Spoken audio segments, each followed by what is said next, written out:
News 28 मराठीमध्ये आपले स्वागत आहे। आजच्या मोठ्या बातम्यांबद्दल बोलूया। प्रशासकीय अनास्था आणि बेशिस्त पार्किंगचा बळी, सावनेरमध्ये भीषण अपघातात तरुणाचा जागीच मृत्यू। सावनेर प्रशासकीय सुस्ती, रस्त्यावरील अनधिकृत पार्किंग आणि एका मद्यधुंद चालकाच्या बेजबाबदारपणामुळे सावनेरमध्ये एका निष्पाप तरुणाचा हकनाक बळी गेला आहे। मधुमालती मंगल कार्यालयाजवळ झालेल्या या भीषण अपघातात देवानंद नारेकर यांचा जागीच मृत्यू झाला, तर 70 वर्षीय बेबीबाई पांडे या गंभीर जखमी झाल्या।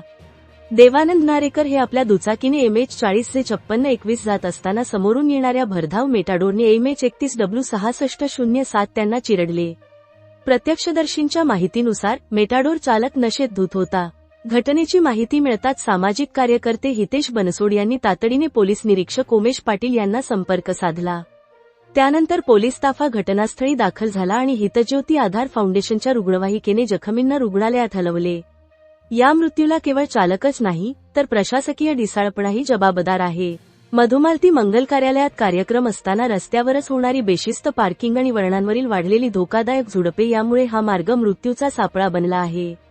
हितज्योती आधार फाउंडेशनने वारंवार निदर्शनास आणूनही प्रशासनाने याकडे दुर्लक्ष केले। एका तरुणाचा बळी गेल्यानंतर तरी प्रशासन ही मृत्यूची झुडपे आणि बेशिस्त पार्किंग हटवणार का, असा जळजळीत सवाल नागरिक विचारत आहेत।